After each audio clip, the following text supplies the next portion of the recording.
Thank you for tuning in to the latest edition of the 12 Kyle podcast. Whether you're listening during your commute, while working out, or just relaxing at home, we appreciate you. Every download, every listen, and every subscription means a lot. Thank you for being part of the 12 Kyle podcast community. Stay tuned for another episode. This is the 12 Kyle podcast. Ladies and gentlemen, thank you for listening. Thank you for downloading. And thank you for subscribing to the latest edition of the 12 Kyle podcast. I am your boy, 12 Kyle. Man, check this out. On this episode, what we're going to talk about is taking less money. In other words, taking a pay cut. Should you ever take a pay cut? And if you do, how would you handle it?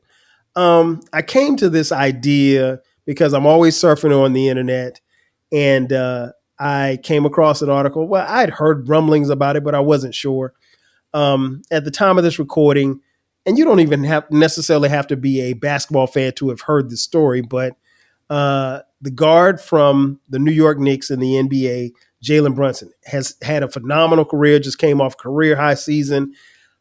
He just renegotiated his contract with the New York Knicks, his employer, a team that didn't draft him, but a team that had traded for him. He just signed one of the most quote unquote team friendly contracts in NBA history. Now, he signed a 4-year, $156 million deal with the Knicks. But if he had waited one more year, so played this upcoming season out and hit free agency, he would have been able to sign a 5-year deal for $269 million. And thus, he left, quote unquote, $113 million on the table. And so, because I don't necessarily talk about sports all the time, but I got my boy in here, and he's a hooper first and foremost, a former hooper, big NBA fan, fellow podcaster. My man D Murph is in the building. Murph, what up, man? What up? What up? What up? Hey, man, out here working, man, with 12 Kyle, everybody's favorite podcaster, your favorite podcaster's podcaster. Tell them. If you listen once, you're going to tune in again. And at the time of this recording, it's not changed. Mm-hmm. But yeah, I'm glad to be here, brother. I'm glad we're able to do this. I love this. For sure, man. We were talking, and I just thought about it. I was like, man, this Murph would be the perfect person to talk about this, because not just from the basketball standpoint, but we're businessmen as well. We make decisions in our lives, and everything. I'm not going to say revolves around money, but money is a factor in what we do. Sure. So let's just talk off the court, and we'll talk about Brunson, and then we'll kind of correlate it to the common man. What did you think when you heard that Brunson, who earned the contract, don't get me wrong, he earned the contract, but what did you think about him taking a quote unquote team friendly deal? I like Jalen Brunson's game. Mm-hmm. This has been a talk for the last year and a half. I don't think he's a superstar. I'm not saying he took that contract because he didn't believe it either. Mm-hmm. Take it while it's hot, young man. Jalen Brunson, Jason Tatum, they kind of in that same, are you a superstar? Mm-hmm. Are you a megastar? Right. I love Brunson's game. Mm-hmm. For me, certain attributes makes you a superstar. And I just think Brunson just has a good game, a great game, mm-hmm. but not the intangibles to where he can bring New York a championship. Mm-hmm. So he left Dallas for playing time. Right. He got everything he wanted in New York. To his defense, why would you leave? If I don't take this contract, I don't think that I'll be able to get it again. And we just signed Bridges from the Nets. I got my two other wing mates from Villanova. Mm-hmm. The dynamics is going to change. Mm. No matter what you might think or might say, the dynamic will change. Take the money, in this case, while you're hot. You don't want to be a Dennis Schroeder from the Lakers. Ooh. For those who don't know, look it up. They was about to pay this man over $100 million, the LA Lakers. Mm. He turned it down and ain't made that money since. He bet on himself and crapped out. So Jalen Brunson, I love your game. You know as well as I know. And for the listeners like Murph Brunson, that dude, I'm not saying he's not. Mm-hmm. But that team friendly, if he would have did the same thing anywhere else, they wouldn't have paid him that. Okay. So, and I feel where I totally get where you're going. In my opinion. I see where you came from and I see where you're going. I'm digging what you're putting down.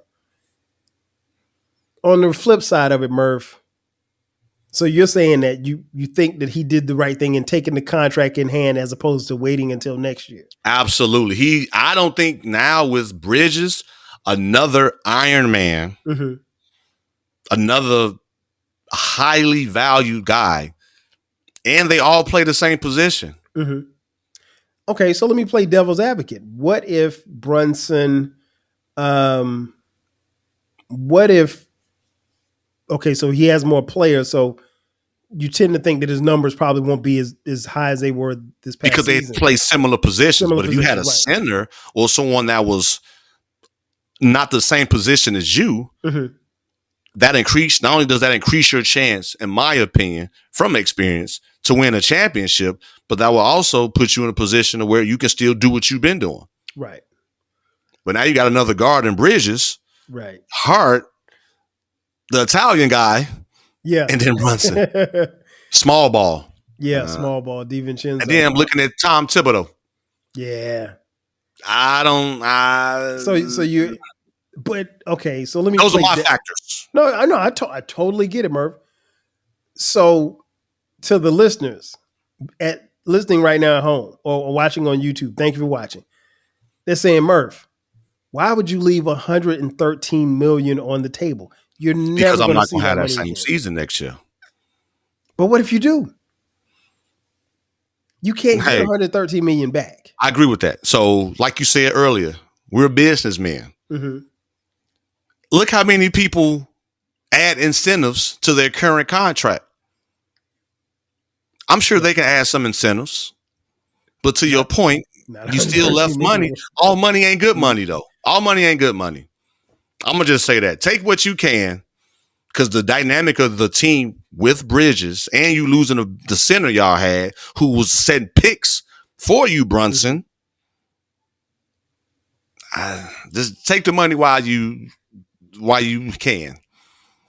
So and I want to kind of transition real quick to the common man or woman who is listening to this, because, none of us, unless you're King Germ or Dolomite, or Baylor, we can't relate to $1 million contracts, right? These I'm speaking of my $1 million podcaster friends, but for the common man or common woman, taking a pay cut can mean a lot, because here's the thing I always say about money. Right now, particularly in this economy, at the time of this recording, everything is going up with salaries. Gas prices going up. It costs $12 to get a pack of eggs. Milk, you got to take out a second mortgage to get some milk. You got to sell crack to get some orange juice. Necessities. Like necessities. That we ain't even talking about hamburgers. So right. So things are, everything, like I said, everything is increased. So what about Mr. Lewis, who is working and been working at his company for 5 years, and they say, hey, Mr. Lewis, we need to, we got to make some change. We got to make some cuts. So we're going to take you from 65,000 to 45,000. What do you say then? Is it worth it? So Are you asking me so I can talk I'm now? asking. I want to make sure I ain't want to be rude because I know I'm so locked in. Floor is yours. My bad. I want to backtrack. Okay. So with the Brunson thing, I'm gonna get back to make it generalized. I know you will. If he did take that extra money, you basically saying, New York, I'm guaranteeing a championship. If you look at the Boston Celtics, again, this is off the dome, y'all. Mm-hmm. Me and Kyle, he'll tell you, I'm locked in. Jalen Brunson and Jason Tatum got their contracts after they won these championships. Mm-hmm. Or they was going to the finals. Right. Do you think the Boston Celtics is going to lose that momentum to the Knicks? Jalen Brunson, we pay you this money, you gonna guarantee you gonna knock them Boston Celtics out. If not, you better be safe with that friendly because the city of New York, they want that championship. Again, smart decision, young man. Mm-hmm. Back to Mr. Lewis. A $20,000 pay cut is tough. It is because you can see the difference in your check. If you tell me you're going to take $1,000 from me, you know, I might not see that. That might be gas money, but $20,000? Oh no. So you gonna feel that. I'll tell my story. Okay. If that's okay for you and the listeners. Because trust me, I got a story too. When I was in logistics, multi-unit management, mm-hmm. between my salary, my benefits, close to 6 figures. Mm-hmm. I'm in the field of education, Kyle. Talk to him. Who in education making 6 figures or close? Generally speaking, unless you've been there for 20, 30 years. Yeah, you had been there for a while. Just to say. But for me, my health, my ability to live life, and to be able to give back. When I was in the field of logistics, making as much money as I've ever made, you saw the car I drive. It's nice. Mm-hmm. Yes. We can go out anywhere. Hey, Cal, drinks on me. Right. My kids are good. I'm good. Family's great. But I was inconsistent when I was around for decades, for at least a decade. I made the decision. That's another thing. My schedule was inconsistent because of my position.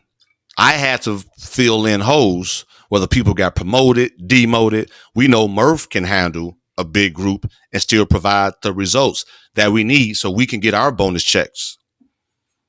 Me, I said, fuck your bonus checks. I have an opportunity to live my life and not focus on money because I have a daughter that's in high school.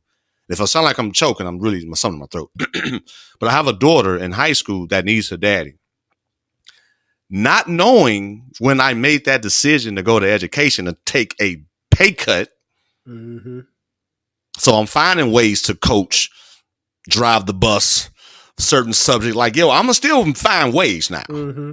Well, there's a will. But the point is, my intent was to be there for my family. And once I ultimately made that decision to make a pay cut without finding loopholes to earn extra income, my child, my firstborn, decided I want to come move with my daddy because he has time to spend with me. And it's not about, oh, mama, I got to go get this money so you can get school clothes so we can go on this trip. And I probably won't see you for another 3 to 4 or 5 months.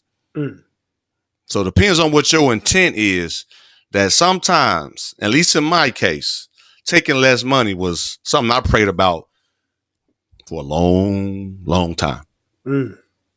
Yeah, man. And she's a senior this year too. Yeah. So scholarships, recruiting visits, dances, knuckleheads. Hey, you got to get it. Hey, anyway, wrong show. But no, we had those conversations, man. We had those conversations off air about you know whether you should go left or go right. To the common folks, man and woman listening and watching, I think it a couple of things you have to figure out as to when it comes to a pay cut. First and foremost,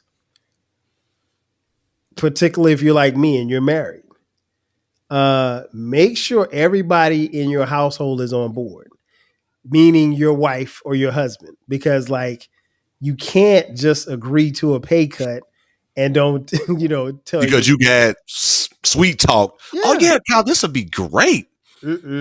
No, you better talk it over with the person at the crib. That's because good. That's gems right there. That if you don't, it's going to be problematic. Yeah. 2, you have to find areas where you're comfortable at cutting back, because like you said, in that same scenario, if we're talking 20 grand, I'm making 20 grand less. Because here's the thing, if you make $65,000 a year, generally speaking, you're going to live like somebody who makes $65,000 a year. And now there's some people who make $65,000 a year that live like they make $120,000 a year and they're hurting. But very few, it's not often where you make $65,000 a year and you live like you make $20,000 a year. That more often than not doesn't happen in people. So you have to determine where you're going to cut back. You're going to cut back on your entertainment. Are you going to cut back on going out and, having drinks with the guys and with your friends or whatever? Are you going to cut back on, maybe I have to pay off this debt and just to free up some money. And you gotta find ways. And then the last thing I'll say on this point is, you still have to also figure out how you're going to work towards savings, because that's big. You want to always I tell my kids all the time, you still want to save for a rainy day, because guess what? One day it's going to storm. We say the F you fund. Yeah. Yes. Because life will throw you a sucker punch. You'd be like, F you. You'd be like, I was not prepared for that. I remember when I first bought my house 20 years ago, my cousin he told me, hey man, always put some money on the side for your house. And I said, why is that? He said, because he said, you got to have a quote unquote shit gonna happen jar. Yep. And then you put that money in the shit gonna happen jar, because guess what? Shit's gonna happen at your house. Yeah. Your air conditioner is gonna go out. Your water heater is gonna go out. Any and everything's gonna happen at some point in time. But you still have to try to save. So those things kind of come into play. And that's the game I would kind of pass on to those who are listening and watching. So I want to jump back to basketball real quick as far as Brunson is concerned. Again, $113 million. You've never seen it before, but let's just say Brunson takes the money, and to your scenario, like you said, Merv, he basically in taking that money, he's viewed as like you said, he's no longer a star, because superstars get paid that kind of money. So if you're a superstar, you're supposed to be the guy. So let's just say he bets on himself and says, hey, and let's just say he has a great year next year and he gets that contract, but is unable to deliver a championship. You know what it is, Murph? He might not be successful, but he will be what we call a legend at the bank. Go on, take the money and run. He will be a legend at the bank. So you watch a lot of basketball, just like me, huge NBA fan, huge college basketball fan. You play college basketball on the highest level. There's a level of pressure that comes with that. Do you think players like Jalen Brunson can adapt to it and deal with it?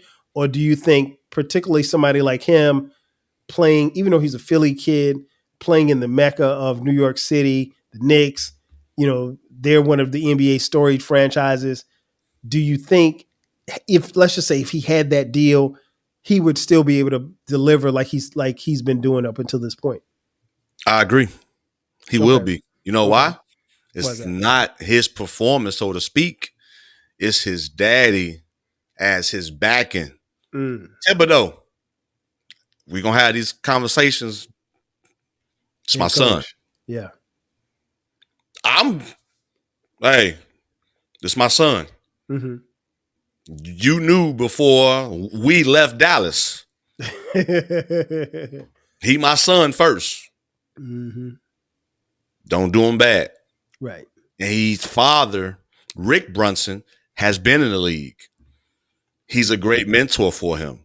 If he didn't have that backing from his father, in turn has other great mentors around, Mr. Jalen Brunson, I think it'd have been tough, but because he has that backing, as you know, having that father or male role model, or just in general, Preach. as far as the women out there having a woman role model, but just having that mentor or support is something that you can never take for granted, or just don't think is useful when it really is. Because Kyle, people that support me, love y'all, thank y'all. It makes a world of a difference. It really does. So because his father experience in the NBA, and as a man and as a professional athlete and a family man, able to juggle on and off the court, #Why Not Sports, he'll still be fine in that aspect. What do you say to the fans? Because I think fans, at least some of these new age fans, have the idea that players are to give back money so that they can make the team better, when that's not their job. There's a general manager on every team that is responsible for handling and managing salaries. There's an owner that's responsible for handling and managing salaries. So why should the onus be on the player to make a personnel decision as to whether or not he or she should take more or less money? The thing I always say about sports is, and you and I have talked about this before in your podcast, sports is the best temporary job that you'll ever have.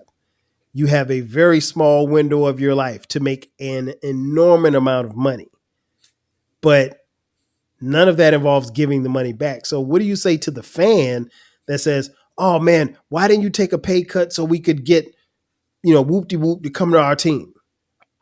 You just said it. It's temporary success. 5 or 10 years down the road, what is the odds that you would generally remember me, unless you were Mike, Kobe, LeBron? Murph, for these few years, was a Nick, or he was a Hooper. Right. All right, on to the next young bunch. That's it. We talking about the Wembanyamas and the Caitlin Clarks. We're not talking about over 80% of the players now. Mm-hmm. You know why, Murph? You know why? Because it's always going to be about the name on the front of the jersey, not the back of the jersey. Always. That ain't ever changed. It ain't ever changed. So I'm not a fan of fans saying that somebody should give back money, because look, I earned that. Yeah, you fought to get here. And there's but especially if you look at the NBA, there's only 400 something people in the NBA. So you have a small window, maybe a 10, maybe if you're lucky, maybe 15 years to make a lot of money.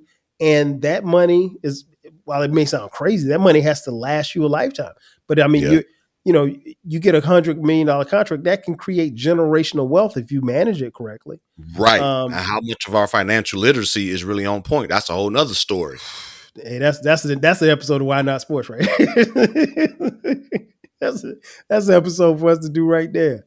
But yeah, I agree with you 1,000%. I think another question I wanted to ask. So, well, actually, before I ask the question, let me go into a scenario that I had a couple of years back. I was working for a company, and the company downsized, so we all got let go, right? And so I went 6 months without working, Murph. Now, by the grace of God, I had money stashed away. I did okay, got a little buyout or whatever, and I was able to pay off bills and stuff. So I wasn't, like hurting. I wasn't hurting. Food was still on the table. Yeah. But Murph, the first job offer that I got for the next job that I was going to take, and this is the only time this has ever happened. I applied online, like on Indeed, and they pulled my resume, interviewed, knocked out the interview, and they made me an offer, Murph. And I took the first. I didn't even negotiate. I didn't ask for anything. I took the first, and I knew, Murph, that the money, and of course it ain't about the money, but I also knew that I had to get back to work, right? Because I couldn't be sitting up here playing. I'm looking at you like, hey, now, right? I couldn't be sitting up in here, playing PlayStation all day. So, but I'll share this with y'all. I took the job, and once I started working there, even though it was a good job as far as the people and everything, and the job wasn't hard at all, I resented the job because I felt like from day one, I should be making more. And then, especially at, most jobs are like this, at least before COVID happened, Most jobs were like, they don't want everybody to know how much everybody else is making. Like, oh, don't tell them, don't tell them you're making $5 an hour. Don't tell them that. And so you keep everybody ignorant. And it wasn't until COVID happened that we started to kind of get an idea. Because because you think about it, you don't see the person who's sitting next to you, you don't see their check. Yeah. So I literally didn't. The young lady who I was cool with at work, I didn't know how much she made, and she didn't know how much I made. And one day she said something, and I did the math in my head, and I was like, she's making more than me. And Murph, I was livid. Not that she wasn't worthy of it, but it was just like, damn, I took a pay cut. Yourself. Yeah. I shortchanged myself. I took a pay cut, and these jokers around here and I'm better than them, and they making more than me. Murph, 2 months later, I was out of there. I was done. But you know your worth, though. It's a lot of us that be like, well, it's gonna get better. They gonna look at me. All right, good luck with that. You started that way, you gonna end that way. Trust me. I'm not loyal to too many jobs now. I tell you that from experience. They give you more as an outsider anyway than from those who came up within. Unless you're in education, right, you're not gonna start off making. Compared to somebody 20 years, you're not gonna come in making what they make. No. Other than that, most careers, yeah, you're gonna make more money. Yeah, I always say, Murph, like everybody, unless you own, if you don't own the company, everybody's expendable. So, you could put in 30 years at this job if you want to. The first time that they got to cut people and let people go because the money's not coming in like how it used to. Yeah, there you go. They don't care about the 20 years that you spent. They don't care about the time that you spend in overtime and all that stuff. Like, they don't care about any of that stuff. It's all about numbers. So why would I take that pay cut in the NBA? Exactly. They just want to win championships. Exactly. Once I'm done, I blow a knee out or I get injured and I'm sidelined. Now they taking money from me because I'm not producing or productive. Go ahead. I just have to throw that in. No. That's a great point. And I also want to say to those who are listening and who may not be NBA fans, NBA contracts are guaranteed. So Jalen Brunson is guaranteed this 4 years for $156 million. He would have been guaranteed that $200-something million contract as well. So last question before we get out of here, Murph.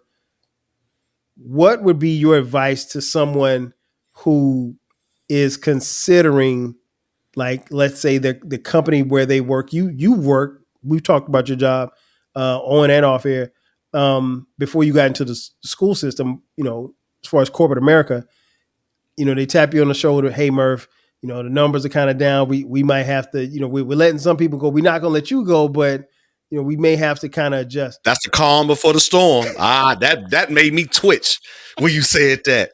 Now you're going to have to work harder. Hey, Kyle. Hey, I'm over here like, that brings back nightmares. Now you got to work multiple shifts and cover for these people that aren't productive and or the amount of staffing that they can allot for that particular shift or day. Wow. In the same amount of time. So you working for 2.5 people in the field of logistics, field of warehousing, and not in the Fortune 500 company. But to your point, and not I got to backtrack. Go ahead. Before I answer that question. Do you think Ben Simmons, kid has great talent? All I'm gonna say is if you can end on a contract like Ben Simmons, you've hit the jackpot. I'll leave it like that. Because I don't know when the last time he really played or started and gave us a double-double. Murph, I think it's been about 3 years. I think it's been that long. That check still coming in too. Yeah. Oh, he in the pro-ams hooping. Yeah, the direct deposit when you have these guaranteed contracts, that direct deposit hitting every Tuesday. So you're not missing no checks. So they gotta pay. That's the difference between them and us. Us common folk. Now we have to work for our checks. They have signed contracts to say, hey, no matter what happens, if you get hit by a bus, we're gonna pay you this 4 years, $156 million contract. So, but yeah, I didn't mean to trigger you just now. Man. Cause I sure remember that. And I'm at the crib like kids, family. Boo. Mm. I gotta switch my shift. So what would you, before we get out of here, what would you tell the young person, the 25-year-old that's listening, fresh out of college, out of grad school, listening to D Murph and 12 Kyle talk about this and talk about pay cuts and salaries? What advice would you give to them starting out in the quote unquote real world? Keep a solid group of people around you that are solid people, and don't be stuck or locked to one company, because it's a competition. It's a competition. Don't think if you work for FedEx, you don't think Amazon willing to pay you. Yeah. If you work for UPS, you don't think FedEx or DHL want to pay you. If you work for Delta Airlines, you don't think Southwest going to want to pay you because you have the experience. It's so many companies for each genre to where you can play the field. You can be your own free agent without having to pay an agent, so you can get paid. Unless you're just tired of that career path, then you go for something else. But it's just not one company for that genre of work or field of work. So keep an open mind, and I have your resume updated every 6 months, just in case you get that tap on the shoulder. Hey, Murph. Hey, man, so-and-so just got promoted, moving to the East West Coast. You're the next man up. Even though I know y'all not going to promote me, but we need somebody to fill in, train the new guy, or just kind of hold it down until we find a replacement. Because either you don't fit what they like as a person, even though your work speaks for itself. That's another whole conversation, but it happens. I'm going to give you the cons before I give you the pros. Be prepared for the cons and how you're going to handle it. If they keep picking at you and you busting your butt and you still don't see the results or the reap of your benefits, got deuces. Like Kyle said, I know my worth. Yeah, I know my worth. I know my worth. And knowing is half the battle. I don't care if you have to do Google searches. I don't care if you have to go around your office or go around your company and say, hey, what do you make? I'm trying to make as much as you. I'm trying to make more than you because I think I do my job better than you do yours. I ain't hating, but I want more money. Yep. Squeaky wheel gets the oil. Always. And then one last thing too, brother. Once you are on your way out or your exit strategy, don't even let them know you quitting. There you go. Don't even downplay your work. Don't even, fuck you, boss. I don't even like my coworkers. I don't even like the job. Put that same smile, count your blessings. You here to breathe and see another day and keep applying. Then you hit them with, by the way, Mr. Lewis or whoever the boss is. Right. Yeah, I really appreciate my time here. I'm giving you 2 weeks. Because guess what? Sometimes you don't even get to fulfill your 2 weeks because they letting you go anyway. Anyway. Well, thanks, but no thanks. Do what's best for you, young man or young woman. And you know, big homie out. You know, it's funny, Murphy. You mentioned that about the 2 weeks. That same job that I told you that I left. I didn't even give them a 2 week notice. Okay. And they said it was like a week and a half or whatever. And I could have pushed my start date back, but I didn't want to push it back. And so my supervisor, who is a black woman, she's really cool. And that was one of the few companies I've ever been to in corporate America where my supervisor was a black woman and her boss was a black woman as well. She said, well, you understand that we have a company policy that if you don't, perform your 2 week notice, that you can't come back. And I looked at dead in the face. You ain't gotta worry about it. I looked at dead in the face, Murph. I said, no disrespect. And when somebody says no disrespect, disrespect's about to come behind it. Yeah. I said, no disrespect, but I'm never coming back here. Yeah. I was like, if I fall on hard times, I won't apply here. You won't have to. They had to pull that on you too. That's good, brother. That's good. Yeah, I was like, no, I'm not. Trust me, there's thousands of fish in the sea, and let's say if the sea dries up, I'll find another sea. Absolutely, that's good. This ain't brother. gonna be it because you lowball me, and you lowball me. So nah. Yeah. But yeah, that's good stuff, man, Murph. That is, we have wrapped this one up. Before we get out of here, Murph, man, tell folks where they can find you, where they can check out your podcast. If y'all really enjoyed me, really, as I clear my throat, I've been putting in work today with this brother 12 Kyle on the 12 Kyle podcast. You can find me on Twitter, X at IshDMurph, Instagram at IshDMurph. Check out the website, www.dmurphspeaks.com. Why Not Sports on Instagram at Why Not Sports _. The Real Flagrant 2 at Flagrant 2 Pod _ Just leave me a note, hit me up, and let's keep working, man. Year 8 in this thing in podcasting. I love what we do, and keep giving out gems and nuggets. And I'm just glad to be a part, of this journey with you. And I hope at least one person can gain something, from this show to where, they can take it and pass it along. Oh, I know they will. Having me too, brother. Oh, no, man. Anytime, bro. I appreciate you for coming on. And this was, something off the top that we did. And I appreciate it because that's how we do. Yeah, we just do. flow like that. So it was good. Yes. It was good. For those of you listening, if you haven't figured out by now, you can check out the 12 Kyle podcast every Thursday, every Sunday. A new episode drops at midnight. The podcast, you can find it anywhere you get podcasts. You can follow me on socials at 12 Kyle, at 12 Kyle podcast on Twitter, X, Facebook, Instagram, Threads, TikTok. You can also subscribe to the YouTube channel. The YouTube channel has both audio and video. And that's 12 Kyle podcast YouTube channel. And hit us up if you want to contribute financially.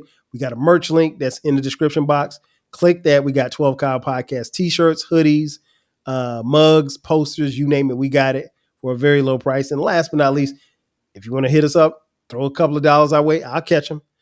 Cash App, $. You did play wide receiver, didn't you? There you go. $, TWELVEKYLE. Again, that's going to do it for us. So for my boy D Murph, I am your boy 12 Kyle. We'll catch you guys next time. 5,000. Thank you for tuning in to the latest edition of the 12 Kyle podcast. If you enjoyed today's episode, make sure to hit that subscribe button. Share the podcast with a friend who needs the 12 Kyle podcast in their life. Every listen, every share, and every subscription helps us grow. So, go ahead, subscribe now and share it with a friend. Thanks for being a part of the 12 Kyle podcast community. We appreciate your support. 5,000.